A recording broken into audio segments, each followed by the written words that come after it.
Welcome back, Riding with Coach Kia. Let's go. Here's what I got planned out today. I've been getting a lot of common questions with prospects coming into fitness programs, new clients, Instagram, Facebook, all the questions. But there tends to be several questions that are the same over and over and over, which isn't a bad thing. What that tells, thought it would be helpful to do a video of some of the top questions I get asked and how those relate to wherever you may be in this journey of fitness that you're going on, whether you're trying to lose weight, gain strength, build confidence, endurance, mobility, regardless of what it is. These are all fundamental questions that get asked often. I thought I'd do a quick video where I covered a couple of those. If that's you and that's helpful, I'll give you those questions, but I'll give you my answers, and then I'll give you some actionable steps that you can do to start answering those questions. If you're one of those people, stay tuned. You're not going to want to miss this video. Hey, welcome to the video. And in this video, I'm going to be covering some questions that were asked in an interview assessment that I had.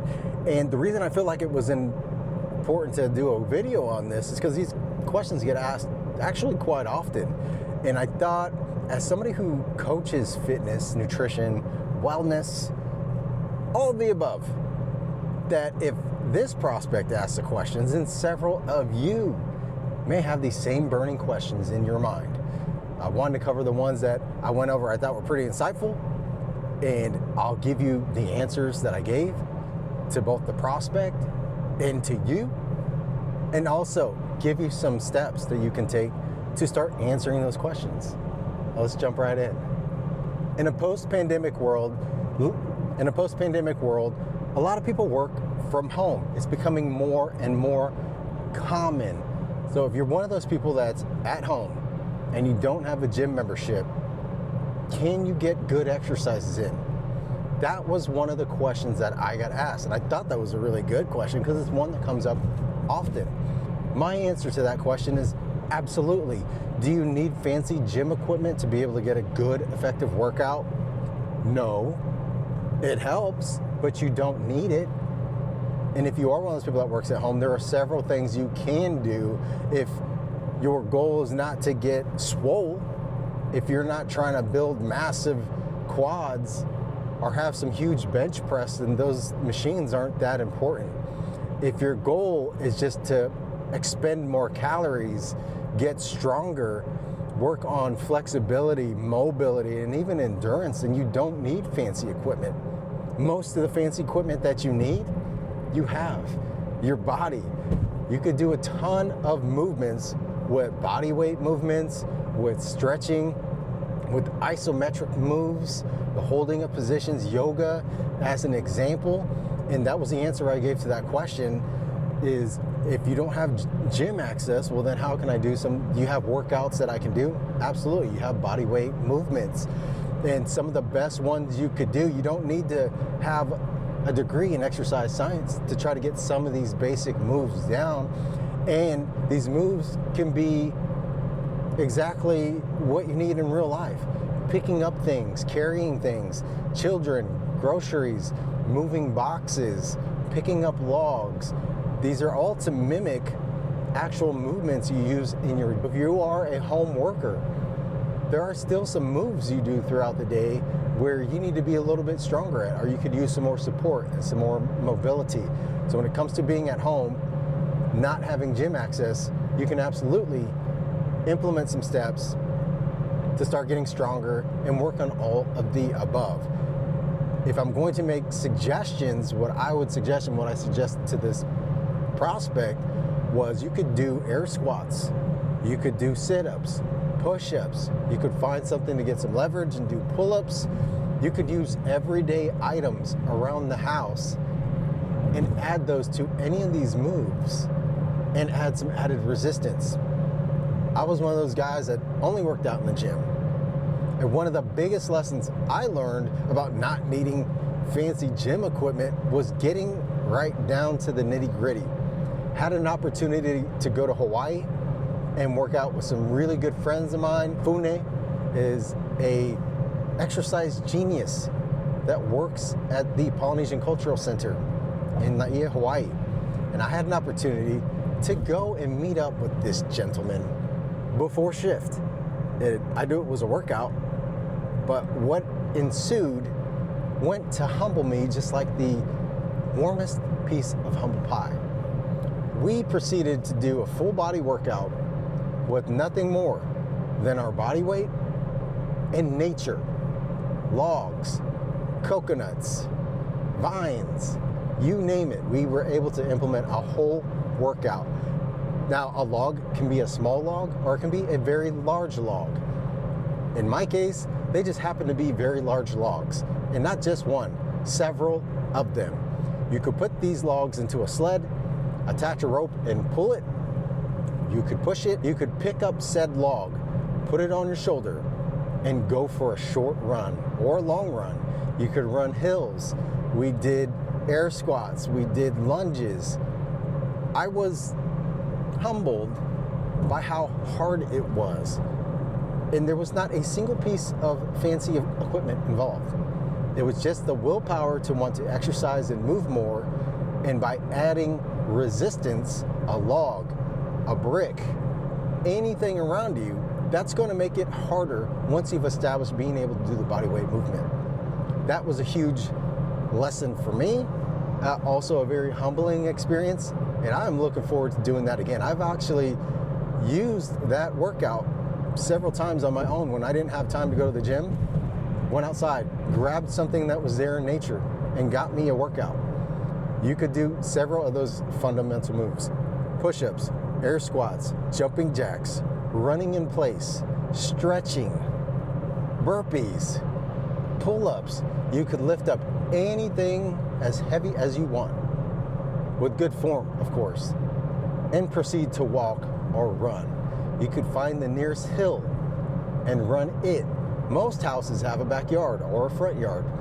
However big it is or small, you could run corners. Run from one corner to the next to the back. We call those big zigzags. So you run cross corner, run the short distance to the next corner, and then crisscross. I forget exactly what they're called. We used to run them in rugby where we'd run 4 corners of the field. Hated those. But really good for those short bursts of energy. And you're going to burn a ton of calories doing that. Long answer to a short question, but I felt it needed some expanding.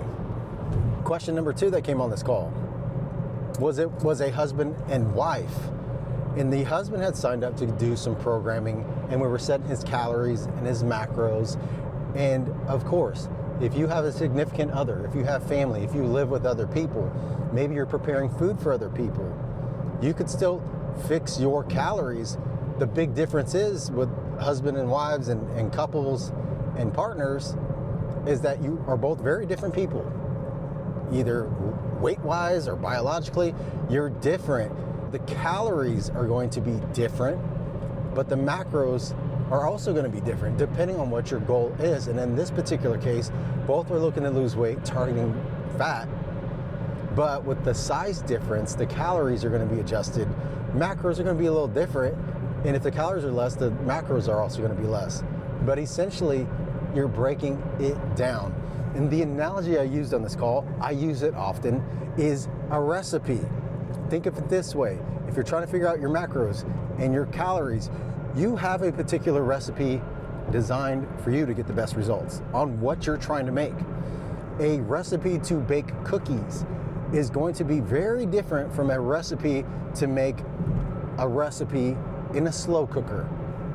Catch my drift? Either way, they both have directions. They both have key ingredients to make the meal what the meal is, but they both follow recipes. Going to be very different on the distribution of those ingredients. The timing is important. So you could get a recipe. This is how it's relevant. You can get a recipe for cookies and think that you have it all figured out. It's flour, it's eggs, it's probably some sugar in there somewhere. And somewhere there's chocolate chips, depending on the cookie you want. You could wing it Or you could use the recipe. And even when you do use the recipe, maybe your palate's a little different. You like it a little more sweet. You like more chocolate in it.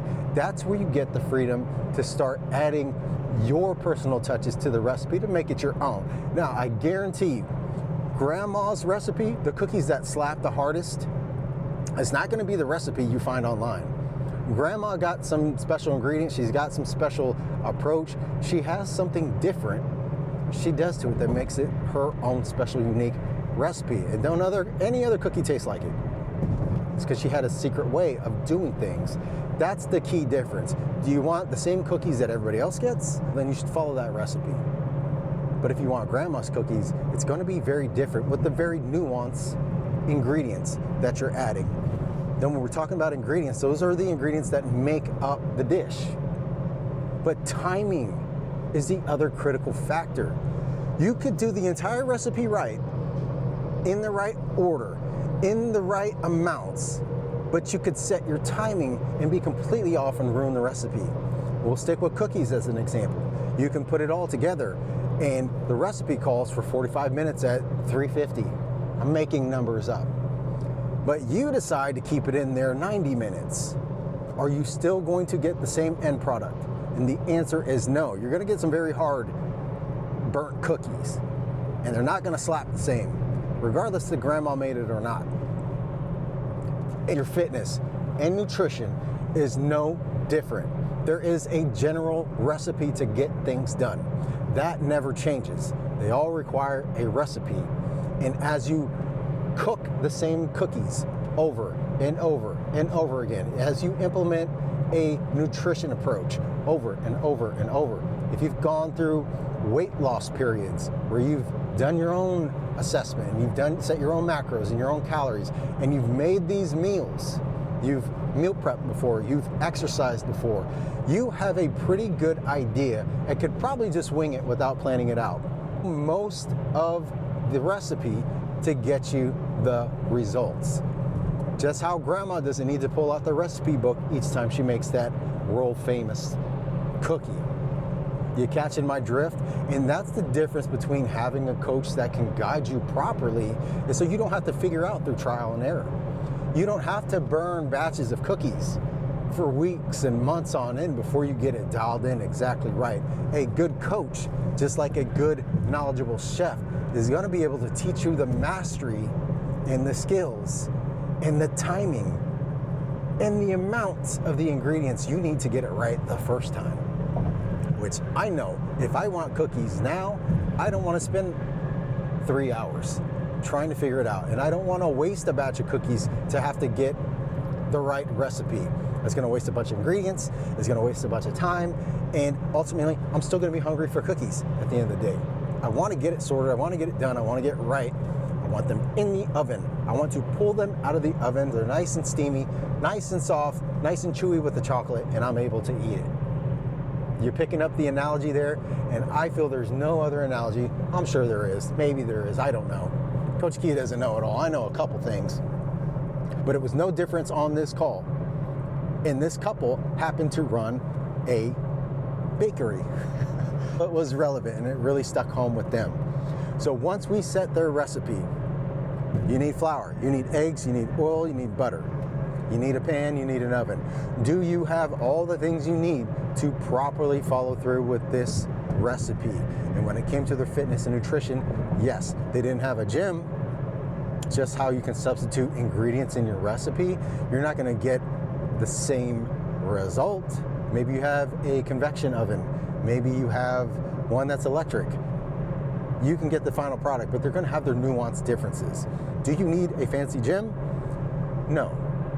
Just like you don't need a fancy blender. If you got a spoon, it'll do just fine. It's just gonna take a little bit longer. It's the best way to think about it. You don't need fancy equipment to make a recipe.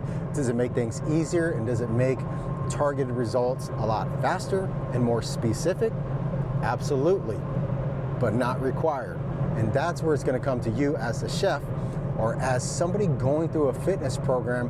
What's more important? Am I more inclined to start getting results? Am I more inclined to get a specific result in a specific time frame? If so, it may be more beneficial to invest in the equipment, in the gym membership, in a coach. Maybe you don't need a coach. Not everybody does.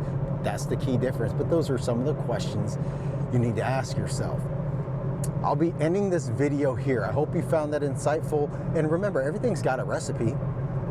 And having a good, knowledgeable cook, coach, financial advisor, ultimately is going to save you in the long run and sort through the trial and error period and get you directly to the results. Can you figure it out yourself? Absolutely. Coach Kia is perfectly capable of filing his taxes every year. But do I do it? No. I'd rather pay a professional that knows the ins and out, has done it time and time again, and has got proven results. I treat my fitness no different, and I treat my healthcare no different. I treat my finances no different. And neither should you when it comes to your health, wellness, fitness, weight loss, or strength gaining program. Hope you found that insightful. Leave a comment down below if you have ideas for future videos. You got a question that you want Coach Kia to address and give you my well-articulated answer. I'll be happy to do that. But don't forget to like and subscribe for more, especially if you found this beneficial. Share it with somebody who may get some benefit from it. Follow me on socials too as well. Catch me on Instagram, Tautua Fitness. You can find us on Facebook too as well. And as always, it's about progress, not perfection. And when we're talking about the perfect cookie, you know that's important. Get it dialed in right. Until next time, Coach Kia signing off.